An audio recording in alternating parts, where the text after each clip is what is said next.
आत्मा की तरह हम शून्य है, जीरो है। इसलिए हमें आत्मा का भी ज्ञान होना चाहिए। आत्मा क्या है, कहाँ रहता है, क्या उद्देश्य है हम सबका। हम केवल शरीर के पोषण में लगे। एक होती विद्या, एक है अविद्या। विद्या क्या है? विद्या वो है जो हमेशा रहेगी। अविद्या वो है जो नहीं रहेगी। आज है कल नहीं रहेगी। जैसे ये कपड़े आज है कल नहीं रहेंगे।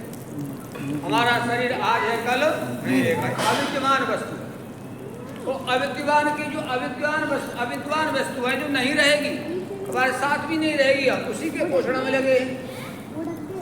और जो विद्या क्या है, जो हमेशा से है, हमेशा रहेगी, आत्मा है, ईश्वर है, प्रकृति है।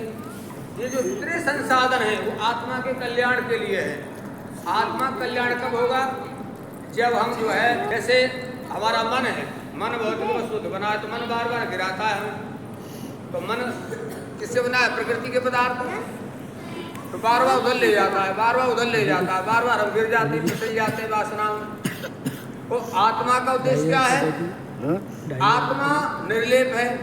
आत्मा का उद्देश्य क्या है? आत्मा निराकार है और परमात्मा निराकार है। तो उसे शांति का, उसका लक्ष्य क्या है? उसे प्राप्त करना। इसलिए जितने भी संसाधन हैं, छोटे हों बड़े हों, वो सब उसे प्राप्त करने के लिए है। जो व्यक्ति मानव जीवन प्राप्त करके भी कुछ परमात्मा की ओर हमारा ध्यान नहीं, समझ लो घाटे का सौदा है, भूल जाए, घर में जन्म होगा, अगलो हो सकता है वहाँ भी न हो और डिमोशन हो जाए। इसलिए पुनः मैं इतना कठोर सत्य कह रहा हूँ, क्षमा चाहूँगा आप सबसे। इसलिए हम सब का उद्देश्य क्या है? सारे कार्यकर्ताओं बहनों, हम मूल को न छोड़े। हम सब का मूल क्या है? परमपिता परमेश्वर, उसका आदेश को का पालन करना धर्म, ईश्वर की आज्ञा पालन करना धर्म, माता पिता की आज्ञा पालन करना धर्म। उसके विरुद्ध क्या है? अधर्म। इसलिए हम सबको माता पिता की आज्ञा का पालन और ईश्वर की आज्ञा का पालन। ईश्वर की आज्ञा क्या है? ईश्वर की वही आज्ञा है क्या? हाँ, परमात्मा की वही आज्ञा है कि हम अपने कर्तव्य का पालन करें। पत्नी अपने कर्तव्य का, पति अपने कर्तव्य का, बच्चे अपने कर्तव्य का, जो भी अपने अपने कर्तव्य का पालन करेंगे उसी को हम धर्म कहते हैं। जिस व्यक्ति ने अपने कर्तव्य का पालन किया वही धर्मात्मा। जो कर्तव्य का पालन कर नहीं करता वो कौन है? अधर्मी। तो हम सब धर्मात्मा बने, आप सबसे ऐसी प्रार्थना है। और साथ ही बिना दक्षिणा के केवल सफल नहीं होता। तो दक्षिणा के रूप में अगर कोई ऐसा लगता हो, वो तो कभी नहीं है देने वालों को, और पूरा हम तो मांग के ले लें।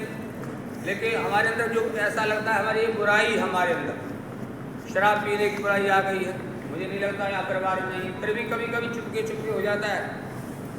एक बार मथुरा में जिला जज के बालक, डीएम के बालक और पोल खुल गई, वो सब बेचारे पकड़ी गई। वो तो मीडिया वालों को तमाम पैसा लौटा दिया जब बाबरों की कल अखबार में छपती, पुरानी बात। यानी जमीन तक से पृथ्वी की सतह से मानो कोई सोच भी नहीं सकता, न्यायाधीश जैसे व्यक्ति वहाँ लिप्त पाए गए। ये पुरानी बात है, मथुरा की घटना। इसलिए कभी कभी ऐसा होता, माता पिता को पता नहीं होता, तो बीड़ी सिगरेट बुराई, गुटखा सुटकाई, बहुत सारी बुराइयाँ, और ज़्यादा खाना भी बुराई है, परिश्रम न करना यही बुराई है, देह से जो सोना ये भी बुराई है। ये बहुत प्रकार के व्यसन है। इन व्यसनों को आप छोड़ोगे तो मुझे पुण्य मिलेगा और आपको भी लाभ मिलेगा। ये पहली दक्षिणा पहली, और दूसरी तो आपकी मर्जी के ऊपर है। आप सबका बहुत बहुत धन्यवाद और आशीर्वाद। आरजी खड़े हो। ओम सत्या संतु यजमानानां कामा, ओम सफला संतु यजमानानां कामा, ओम सौभाग्यवस्तु शुभम भवतु। ओम स्वस्ति ओम स्वस्ति ओम स्वस्ति। ओम देव शांतिरंतरिक्षं शांति पृथिवी शांतिरापो शांतिरोषधय शांति वनस्पतयः शांतिर्षे देवः शांति ब्रह्म शांति सर्वं शांति शांतिरेव शांति शामा शांतिरेधि। ओम शांति शांति शांति। बोलो सत्य सनातन वैदिक धर्म की जय। महर्षि दयानंद महाराज की जय। ब्रजानी महाराज की जय। योगराज कृष्ण रामचंद्र जी की जय। भगवान श्री रामचंद्र जी की जय। संसार के महान पुरुषों की जय। बलिदानी वीर वीरांगनाओं की जय। समस्त देवी देवताओं की जय। सब भाई बहनों को सादर अभिवादन। आप सबका बहुत बहुत धन्यवाद। नमस्कार, हेमराज भारती चैनल पर आप सभी का स्वागत है। प्रिय बंधुओं, यदि आपने अभी तक हमारे चैनल को सब्सक्राइब न किया हो तो प्लीज़ हमारे चैनल को सब्सक्राइब करें और यदि कोई वीडियो पसंद आए तो लाइक अवश्य करें। यदि कोई सुझाव हो तो हमें कमेंट में अवश्य दें। बेल आइकन यानी घंटी सबसे ऊपर 3 घंटी में से पहले आल वाली घंटी को अवश्य दबाएं, जिससे कि वीडियो की नोटिफिकेशन आपको सबसे पहले मिलती रहे। धन्यवाद। नमस्कार, हेमराज भारती। आत्मदा बलदा यस्य विश्व उपासते प्रशिषं यस्य देवाः यस्य छायामृतं यस्य मृत्युः तस्मै देवाय हविषा विधेम। आदर के यज्ञ के ब्रह्मा आचार्य दिपेन जी यज्ञ का पौरोहित्य कार्य कर रहे आचार्य विवेक जी समस्त आयोजन करने वाली समिति पूजा के योग्य मातृशक्ति समुपस्थित धर्माभिलाषी सज्जनों, सीधी कुर्सी इधर कोई कर लो, कुर्सी का मुँह इधर ही कर लो, आपको देखने में दिक्कत हो रही है। कुर्सी इधर ही कर लो, इधर ही मुँह करके बैठ जाओ। सीधे बैठेंगे और पवित्र प्रणव ध्वनि करेंगे गहरे श्वास भरते हुए।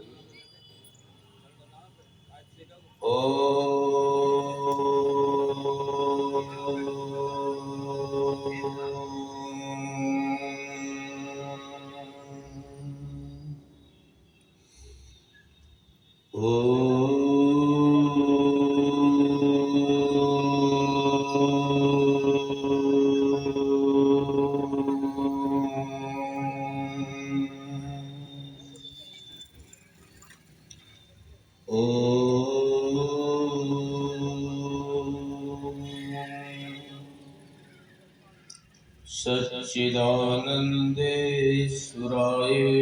नमो नमः।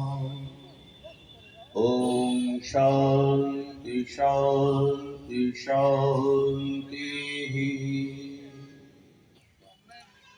पूजा और सत्कार के भाजन माताओं, आए हुए महात्मा जी, अतिथि महानुभाव, प्रिय विवेक जी, अपने गोयल साहब, सभी कार्यकर्ता बंधु, हम सौभाग्यशाली हैं जिन अर्थों में इसी धराधाम पर अग्नि वायु वाद तंगिरा के माध्यम से हमें वेदों का ज्ञान मिला, जहाँ कपिल, कणा, जैमिनी, गौतम, पातंजलि, व्यास जैसे ऋषियों को जन्म देने का गौरव इसी मातृभूमि को है। उतना ही नहीं, मर्यादा पुरुषोत्तम श्री राम, योगी राज श्री कृष्ण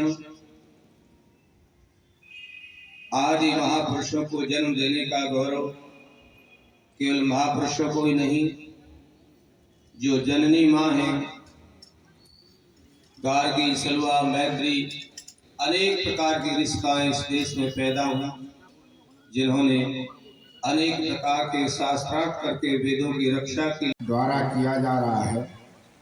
देखिए, बहुत बड़े बड़े यज्ञ होते हैं। अभी हमने मथुरा में 4 वेदों का किया था और उसमें प्रचुर घी सामग्री सब लगाई। 60 टीन घी लग गया, 15 कुंटल सामग्री लग गई। पर इतने बड़े यज्ञ को ऋषियों ने महायज्ञ नहीं कहा। बड़े बड़े यज्ञ को भी ऋषियों ने महायज्ञ नहीं कहा। कारण क्या है? कारण इसलिए है कि साल भर में एक बार हो जाता है।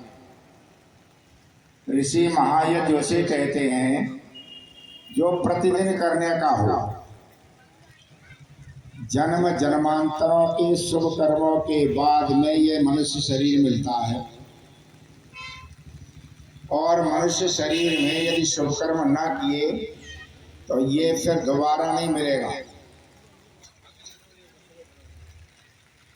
महर्षि व्यास ने लिखा है, जब उनसे पूछा कि संसार में सबसे श्रेष्ठ की चीज क्या है, तो महर्षि व्यास ने कहा कि मनुष्य के शरीर से श्रेष्ठ, सबसे श्रेष्ठ ये मनुष्य का शरीर है। बड़े पुण्य कर्म होते तब ये शरीर प्राप्त होता है। अब आंख, कान, नाक, दांत ये तो सब पशुओं के भी है और मनुष्य के भी है, पर विशेषता क्या है? पहली विशेषता ये है कि मनुष्य विचार कर लेता है, पशु विचार नहीं कर पाता। मनुष्य सोच लेता है, पशु सोचता नहीं है। तो पहली शक्ति दी है, वो क्या दी है? चिंतन करने की, सोचने की, विचारने की पहली शक्ति है। पशुओं में शक्ति नहीं, विचारों में, वो विचार नहीं कर पाते। दूसरी शक्ति दी है परमात्मा ने कृपा करके, तो भाई विचारने की शक्ति दे देता और बोलने की शक्ति न देता तो विचार करना बेकार हो जाता। आपके विचार बहुत उत्तम है, ऐसे फैक्ट्री लगेगी, ऐसे ये लगेगा, ऐसे ये लगेगा, ऐसे देश चले, बढ़िया विचार है, लेकिन आप बोल सकते नहीं तो सारे विचार बेकार। भाइयों में कल बता रहा था, अभी भगवताचार्य जी कह रहे थे यज्ञ से ही ये संसार उत्पन्न हुआ। यज्ञ एक व्यापक शब्द है। यज्ञ केवल हवन करना ही नहीं है, ये भी यज्ञ है। जितने भी संसार में परोपकार के कार्य यज्ञ शब्द के अंतर्गत आ जाते। बस मैं कल की बात को दोहराते हुए समय की मर्यादा और समय का ध्यान रखते हुए यही कहूंगा, बहनों, बिना सत्य उपदेश के मनुष्य जाति का उत्थान होना असंभव।